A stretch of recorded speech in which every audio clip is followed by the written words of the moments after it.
Un temple au milieu d'une cité perdue. Mystérieux et intrépide, le berceau du bouddhisme, de l'hindouisme et d'autres foi dominantes. Et une église au contact de la vie de cette communauté, dans la lignée du règne de Jésus sur terre, dans la compassion, le soin et les enseignements, au contact des vies des personnes dans les rues, en s'occupant des plus grandes villes du monde.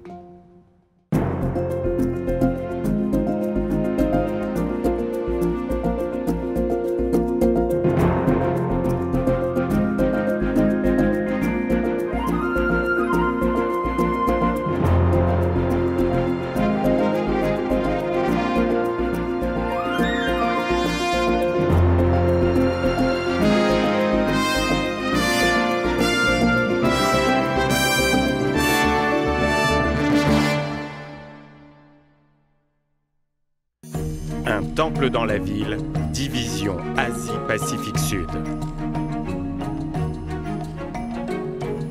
Près de la ville de Siem Reap, qui se situe au Cambodge, se trouve le plus grand monument religieux à travers le monde. Un temple emblématique Angkor Wat. Beaucoup pensent qu'il s'agit de l'un des plus recherchés et spectaculaires monuments jamais conçus par l'esprit humain. Angkor Wat signifie « cité du temple » ou « cité des temples ». Ce fut d'abord un temple hindou et par la suite un temple bouddhiste. Il a été construit par le roi Khmer Suryavarman II au début du XIIe siècle en tant que temple d'État et en tant qu'éventuel mausolée.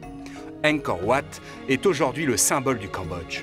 Il figure sur le drapeau national et c'est la principale attraction touristique du pays. Le monument compte entre 6 et 10 millions de blocs de grès et pèse des millions de tonnes, dépassant en volume et en poids la grande pyramide de Gizeh en Égypte. D'autre part, il s'étend sur une surface supérieure à celle de la ville de Paris et constituait de loin la plus grande cité de l'Ancien Monde avant la révolution industrielle.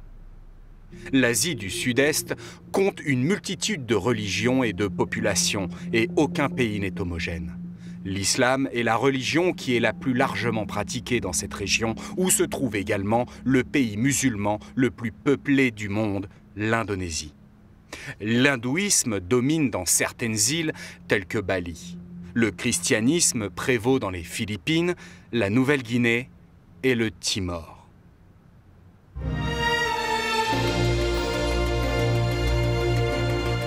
La division d'Asie-Pacifique Sud de l'Église adventiste du 7e jour se situe dans une région qui est le berceau des principaux systèmes religieux du monde. L'Église adventiste respecte les cultures et croyances propres à cette région étendue sur 14 pays, tout en conservant son objectif d'être heureux dans sa relation avec Jésus. À Bangkok, capitale de la Thaïlande, les temples sont partie intégrante du cœur et de l'âme de la vie.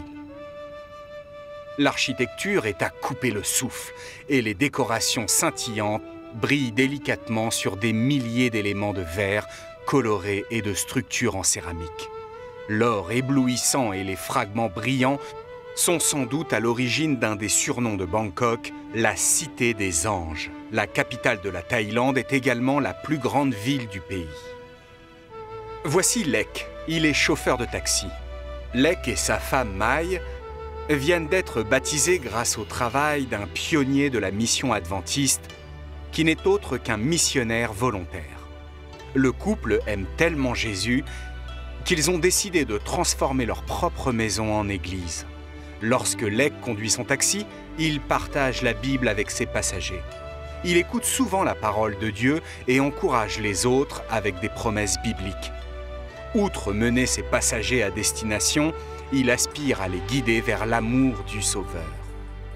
Pendant qu'il travaille, sa femme Mai passe une partie de son temps à rendre visite à ses voisins et à lier des amitiés. Son objectif est le même. Elle veut partager l'amour de Jésus avec les autres. Il existe de nombreux pionniers qui œuvrent pour Jésus à Bangkok. Certains ont passé 5, 6 ou 7 ans à s'impliquer dans la communauté et gagner le respect de celle-ci. Voici Ruben, un pionnier de la mission mondiale adventiste. Comme Rouben, de nombreux pionniers louent un lieu pour vivre là où il n'y a pas de présence adventiste. Ils vivent au 2e étage et réservent le rez-de-chaussée pour les activités avec la communauté. Ils y enseignent l'anglais, la cuisine, la santé et la spiritualité. Chaque samedi, le sabbat adventiste, le rez-de-chaussée se transforme en lieu de culte. Il faut des années d'efforts sans relâche pour que la confiance s'établisse et que leur présence soit perçue positivement dans une communauté. Les pionniers de la mission adventiste, travaillant à Bangkok, organisent de nombreux événements pour créer des liens avec la population. En ville, les gens sont très occupés. Ils oublient de prendre soin de leur corps et de leur santé. Les membres d'église de cette communauté ont organisé une exposition sur la santé pour rappeler, éduquer et encourager un changement positif. Infirmières, médecins, psychologues, éducateurs et pasteurs se sont unis au service de la communauté. Tous les services proposés étaient gratuits. La fête de la santé a eu lieu devant l'un des plus grands centres commerciaux de Bangkok. La santé de milliers de personnes a été évaluée et tous ont découvert comment mieux prendre soin de leur corps, de leur esprit et de leur âme. Grâce à des hommes et des femmes engagés, aux missionnaires et aux pionniers, l'Église adventiste du 7e jour a une influence durable sur Bangkok, véritablement ravivée pour la mission. Singapour est une ville-État insulaire moderne d'Asie du Sud-Est. Elle se trouve à l'extrême sud de la péninsule malaise et à une courte distance de l'équateur. Singapour est l'un des plus grands pôles commerciaux. Le 4e plus grand centre financier est l'un des 5 ports les plus actifs au monde. Singapour figure dans le haut du classement international en matière de niveau de vie, d'éducation, de santé et de compétitivité économique. Le revenu par habitant de Singapour figure parmi les plus élevés du monde, de même que la durée de l'espérance de vie. Le Nouvel An chinois constitue une excellente période pour visiter Singapour, avec ses processions colorées, ses marchés de saison et les bavardages et rires joyeux des gens qui échangent des mandarines, symboles de chance. Le pasteur Paul Raj visite plusieurs fois par semaine des dortoirs dans les banlieues de Singapour. Ceux qui y vivent sont des travailleurs immigrés, venant pour la plupart d'Inde et du Bangladesh. Ils ont quitté leur famille pour venir à Singapour pour gagner de l'argent qu'ils envoient à leurs proches. Chaque sabbat, un groupe de migrants indiens venant d'arriver se retrouve avec des membres adventistes dans une salle louée. Certains des travailleurs migrants ne peuvent pas se permettre d'aller à l'église. Ils doivent aussi travailler les jours de sabbat. Pour eux, le pasteur Raj n'a trouvé qu'une solution. C'est l'église sous lampadaire. Plusieurs fois par semaine et chaque samedi soir, ils se retrouvent sur le bord de la route sous la pâle lumière d'un lampadaire. Lors de leur première rencontre, ils ont été ennuyés par la police car les groupes religieux ne sont pas autorisés à se réunir de cette manière. Le pasteur Raj a remarqué que d'autres groupes se réunissaient au bord de la route pour boire de l'alcool. La semaine suivante, le groupe se rassembla avec des bouteilles de jus et depuis, la police ne les importune plus. Le pasteur Raj partage l'évangile avec le groupe du bord de la route et leur transmet force et courage pour affronter les difficultés de travailler dans un autre pays, loin de leur famille.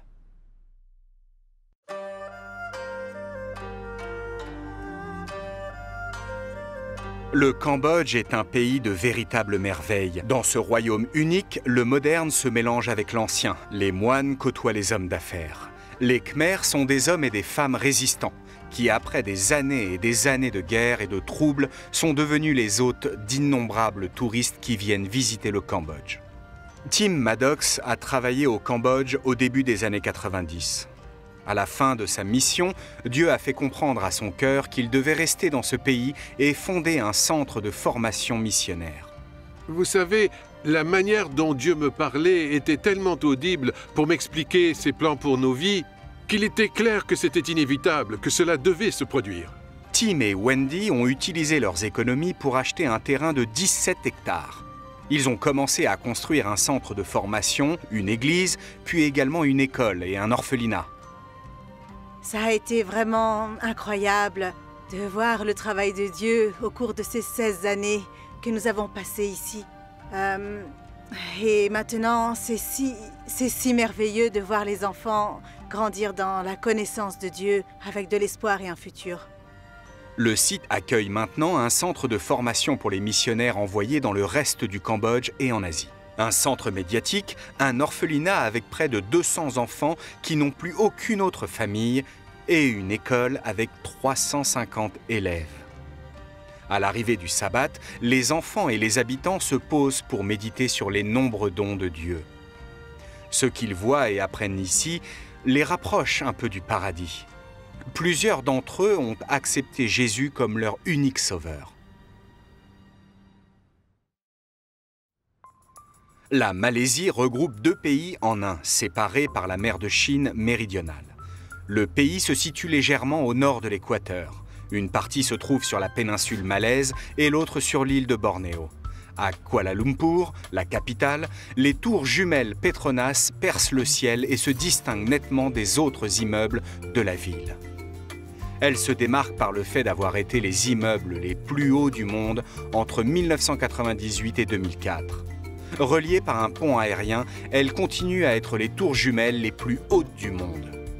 Le temple de Tean U compte des éléments empruntés au bouddhisme, au taoïsme et au confucianisme. Il a été construit par la communauté hénanaise établie à Kuala Lumpur. Le temple, avec son imposante structure, est consacré à la déesse Tian U.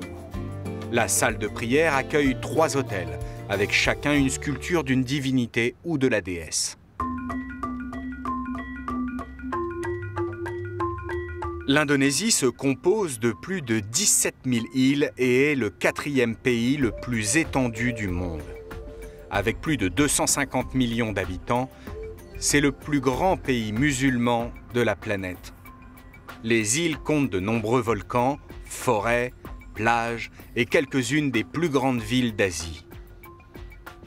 Sur l'île de Sulawesi, dans la ville de Manado, l'Église adventiste du 7e jour gère le fonctionnement du centre médical adventiste d'Indonésie méridionale depuis 2007. Il a d'abord été une petite clinique il y a plusieurs années, mais compte maintenant 90 lits. Il joue un rôle important dans le rayonnement de l'Église auprès de la communauté locale. 2 ou 3 fois par mois, l'hôpital organise des brigades médicales mobiles dans les églises adventistes du Grand Manado.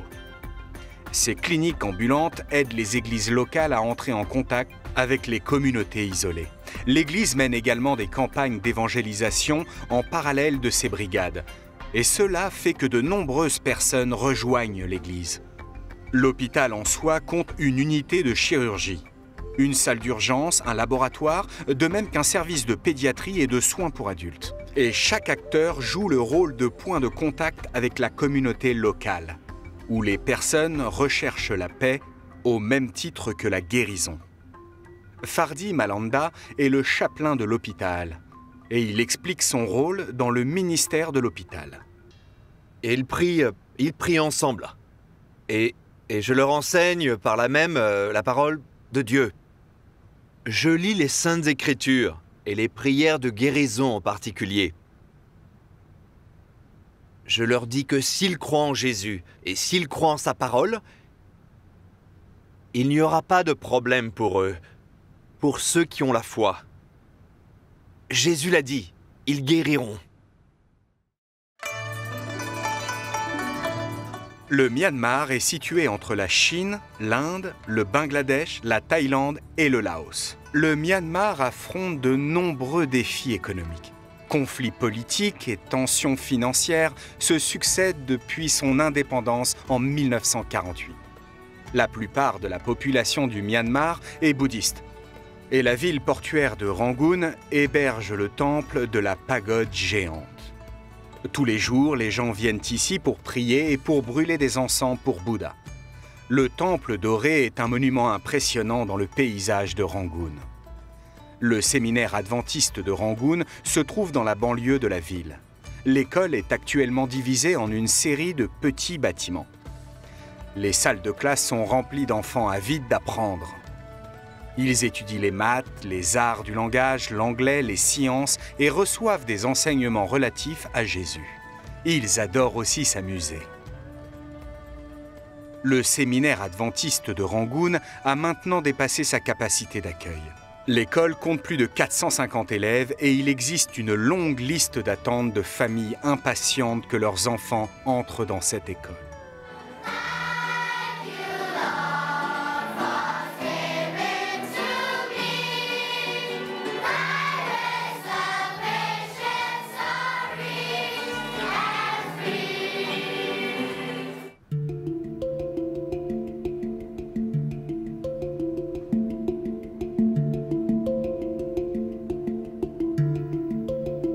Le Timor oriental est un pays relativement nouveau qui dépendait avant de l'Indonésie.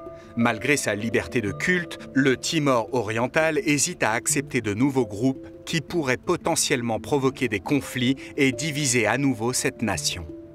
Le Timor oriental est catholique à 98%. La plupart de ses habitants est donc active le samedi et inactive le dimanche. C'est donc difficile pour les enfants adventistes qui ne peuvent pas aller à l'école le samedi afin de respecter le jour de repos biblique. Chaque semaine, les élèves adventistes doivent faire un choix difficile. Manquer les cours pour respecter le sabbat risquant ainsi un blâme, une punition, voire l'expulsion de l'école. Nathania et sa sœur Lévina, comme de nombreux autres jeunes, vont à l'école publique. Elles sont obligées de travailler très dur car elles vont un jour de moins à l'école que le reste de leurs camarades. Les sœurs ont pris une décision importante, respecter le sabbat et aller à l'église. Dès son plus jeune âge, les parents de Nathania lui ont appris à lire la Bible et à prier. Aujourd'hui, Nathania prie pour l'école. Elles ont une nouvelle fois été menacées d'être expulsées de leur école. Pour elles, c'est inimaginable. Elles savent qu'elles ont besoin d'une éducation et elles adorent aller à l'école avec les autres. Après leur prière quotidienne, les filles partent à l'école. Au fil de la journée de cours, il semble que le professeur a oublié qu'elles ont manqué l'école le samedi. Les filles rentrent à la maison, reconnaissantes qu'une fois de plus, Jésus leur soit venu en aide. Cette famille a prié pendant plus de 10 ans pour que l'école adventiste ouvre ici au Timor oriental. Cette école va convenir aux élèves adventistes et aux autres groupes religieux qui ne peuvent pas aller à l'école le samedi. Le pasteur Enasio da Costa est le seul pasteur adventiste consacré de tout le pays. Il a travaillé dur pour ouvrir une école adventiste du 7e jour au Timor oriental, un rêve qui sera très prochainement réalité.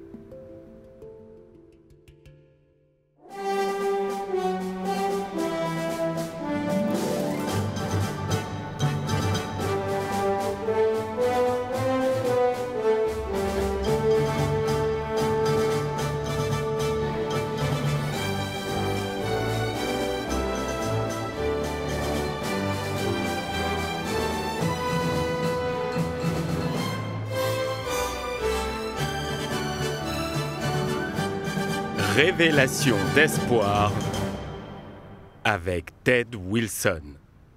Voici l'inauguration de Hope Manila, qui fait partie d'une vaste campagne d'évangélisation de l'Église adventiste du 7e jour, l'initiative Mission dans les villes. La capitale des Philippines a été choisie pour être au centre de l'évangélisation de l'ensemble de la région en 2014. Hope Manila a été précédée de plusieurs événements communautaires pour préparer les responsables et membres d'église à l'évangélisation et à créer des liens avec la communauté par des projets locaux avant le début de la campagne d'évangélisation. Des pasteurs et des membres locaux ont été formés aux principes de santé et à la manière d'atteindre les gens au sein des communautés. Plusieurs programmes de nutrition appelés « Partager un repas » ont été organisés pour rappeler aux gens l'importance d'une alimentation saine. L'Église a travaillé avec les responsables des communautés et les agents du gouvernement. Les parents et les enfants de la communauté ont exprimé leur gratitude pour cet acte de bonté. Les églises adventistes du 7e jour de la ville de Manille travaillent avec des professionnels de la santé adventiste afin d'offrir des services médicaux gratuits à la communauté sous le slogan « Amour en action ». Les seniors ont également reçu une attention particulière. Le message transmis est que la santé doit constituer la priorité numéro 1 dans la vie de chaque personne. Plusieurs actions de nettoyage communautaire ont également été menées et les membres de l'Église, en partenariat avec les services communautaires adventistes, sont entrés dans divers quartiers pour montrer aux gens comment protéger notre environnement.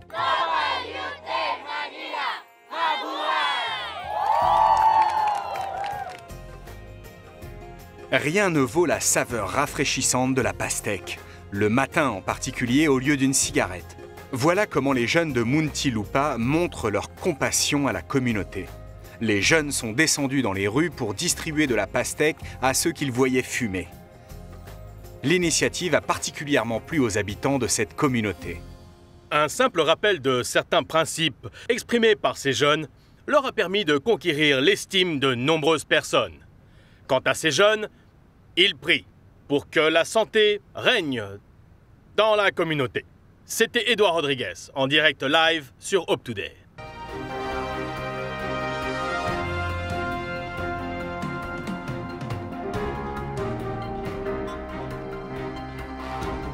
Hope Today. Un projet d'1 mois au service de la communauté a permis aux membres de l'Église de toucher près de 100 000 personnes à travers des activités de nettoyage, de conseils en éducation et de programmes de nutrition, et également de contrôles médicaux et dentaires. L'événement a donné lieu à un rassemblement en extérieur de 20 000 personnes nommé « Caravane de l'Espoir ». De nombreux invités prestigieux ont assisté à l'événement, parmi lesquels des acteurs, des sénateurs, des membres du Congrès, le maire de Manille, qui est un ancien président des Philippines, et Miss Earth Philippines. Quand on est ensemble, on peut s'encourager et s'inspirer entre nous. Sinon, on doit se débrouiller seul. Oui, on a une relation avec le Seigneur qui est personnelle, mais on doit aussi faire des rassemblements de ce type pour être ensemble, pour partager des témoignages. On partage la manière dont Dieu a été bon avec nous dans nos vies, parce que ça nous rend plus forts, et que ça nous rappelle qu'il existe et que ses promesses sont vraies. La soirée d'ouverture est finalement arrivée. Les rencontres quotidiennes ont eu lieu dans l'astrodome de Cuneta. Les hommes d'affaires et personnages politiques de la ville étaient les principales cibles du programme. Ils représentent une classe sociale élevée, souvent négligée, que cette campagne d'évangélisation a pu atteindre. La technologie a été largement utilisée puisque toutes les présentations étaient diffusées en direct par la télévision satellite et terrestre, sur Internet et par radio. Voilà ce que l'initiative Révélation de l'Espoir a comme objectif: suivre le chemin de Jésus pour ainsi pouvoir aider les gens physiquement, mentalement, socialement et spirituellement, à travers toute la ville de Manille. Un dispositif spécial est en place avec différents points appelés Espoir Manille 2014, je compte. Ah, je vais souvent à ma maison de Coquelin où vivent mon fils et sa famille. Ils ont un téléviseur grand écran avec le câble et j'ai eu l'occasion de regarder Hope Channel. Mais je ne l'ai jamais vraiment regardé parce que je préfère regarder le sport et mon petit-fils attrape toujours la télécommande et il change, il change pour regarder des dessins animés. Comme j'habite à la campagne, j'ai demandé une connexion électrique et ma femme a acheté un vieux téléviseur pour qu'on s'occupe. J'adore regarder les infos et le sport sur la chaîne 23. Et aussi les films avec Fernando Paul Jr. le samedi. Et la plupart du temps, j'écoute aussi la radio. Et puis un soir, au mois de mai, j'ai mis la chaîne de télé 45 sans le faire exprès. J'ai vu Ted Wilson qui transmettait un message lors des conférences Révélation de l'Espoir. J'ai prié avec lui quand il a prié à la fin de la conférence. À partir de là, j'ai été impatient de regarder l'émission chaque soir. Mes souvenirs d'enfance remontaient, je me souvenais de l'histoire des chrétiens. Je connaissais déjà les 10 commandements, mais je me demande pourquoi je continuais à douter. L'Église m'a enseigné que nous sommes sauvés par la grâce et non par le travail que l'on réalise. Alors je me demande, si je suis sous la grâce, est-ce que je peux désobéir aux commandements ? Le Seigneur a dit, si vous m'aimez, obéissez-moi. D'où ma question, Est-ce qu'on aime réellement Dieu quand on lui désobéit? La Bible dit « Ce n'est qu'un menteur ». Je me suis souvenu de mon enfance quand j'ai vu les 10 commandements devant l'église catholique Saint-John et que je les ai comparés avec ceux écrits dans l'Exode. J'ai compris que l'ami de ma femme, Maureen, qui est adventiste, avait raison. J'ai dit à ma femme, « Amy, je veux aller à l'église adventiste du 7e jour. Rien que le titre de l'émission parle d'espoir. Il donne de l'espoir pour le futur et pour nos vies. Tous les humains meurent. Donc, est-ce que je serai avec lui dans la mort? Voilà comment j'ai appris l'importance d'étudier personnellement la parole de Dieu. Au moment venu et selon sa volonté, il exaucera le meilleur pour chacun de nous. Nous devons juste l'accepter, l'inviter à entrer dans nos cœurs et faire appel à lui continuellement en nous accrochant à ses promesses.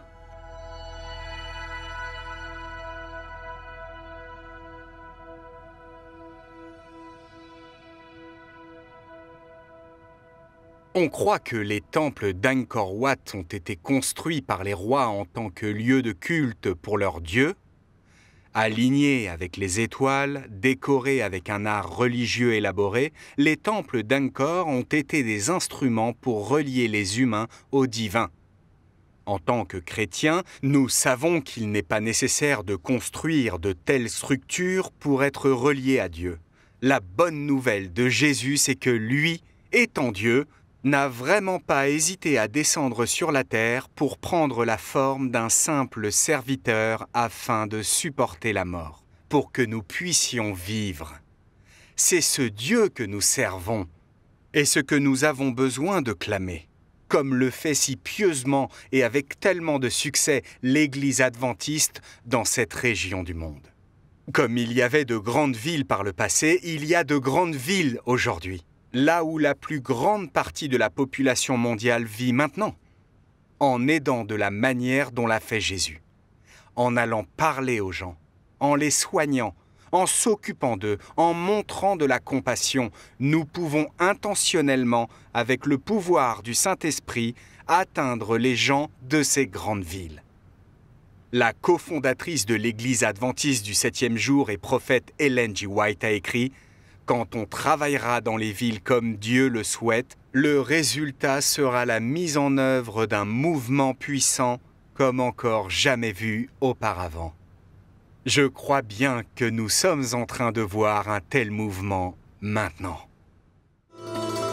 Dans le prochain épisode de Raviver pour la mission, la région de l'Asie du Sud est une région extrêmement peuplée du monde, débordant d'histoires émouvantes. Que ce soit l'histoire d'amour épique qui se cache derrière le Taj Mahal ou l'histoire émouvante d'une fille sourde et muette qui a appris à communiquer dans une école adventiste. Il y a tant pour nous inspirer.